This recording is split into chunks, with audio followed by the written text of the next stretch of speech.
బహుజన ప్రజా సంఘాల ఆధ్వర్యంలో మాజీ మంత్రివర్యులు ప్రజానాయకులు కేఆర్ పుష్పరాజు గారు రెండవ వర్ధంతి జరుగుతూ ఉంది.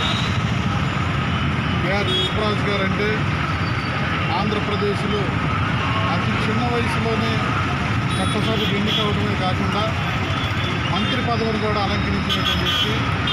అప్పట్లో తెలుగుదేశం ప్రభుత్వం అధికారంలోకి వచ్చిన తర్వాత చాలామంది విద్యావంతులు బీసీ నుంచి ఎస్సీ నుంచి వచ్చినటువంటి ఉన్నత విద్యావంతులు మంత్రులుగాను శాసనసభ్యులుగాను పనిచేసిన వాళ్ళలో పుష్పరాజు గారు అగ్రగణ్యుడు. ఆయన దళితులు అయ్యుండి ఇంత ఉన్నతమైన పదవిని చేపట్టడం, ఆ సమయంలో ఉన్నటువంటి అందరికీ ఆయన చేరువుగా ఉండటం, సోషల్ వెల్ఫేర్కి సంబంధించినటువంటి సమస్యలన్నింటినీ పరిష్కారం చేయటం, ఆయన స్వయంగా హాస్టళ్ళని తనిఖీ చేసి వాటిని మరింత మెరుగ్గా చేయాలని చూశారు. ఒక పక్క ఒక పరిపాలనా దక్షుడిగా నిరూపించుకున్నారు.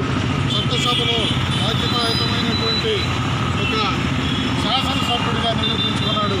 అలాగే తెలుగుదేశం పార్టీలో ఏ జిల్లాలో సంక్షోభం తలెత్తినా కానీ ఆ జిల్లాకి వెళ్ళి ఇరుపక్షాలను కూర్చోబెట్టి రాజీ చేసి అధిష్టానానికి తలనొప్పి లేకుండా చేసినటువంటి పెద్దరికం కలిగిన వాడు పుష్పరాజు గారు.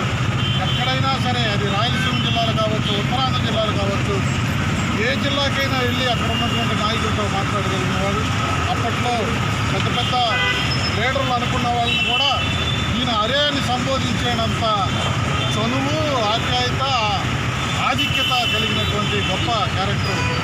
ఆయన్ని చాలా కాలం మా ప్రజా సంఘాలందరూ కూడా ఆయన రాజ్యసభకు పంపించాలని బతికుండగా చాలాసార్లు డిమాండ్లు చేశాం, కానీ ఆయన్ని పంపించుకోలేకపోయాము.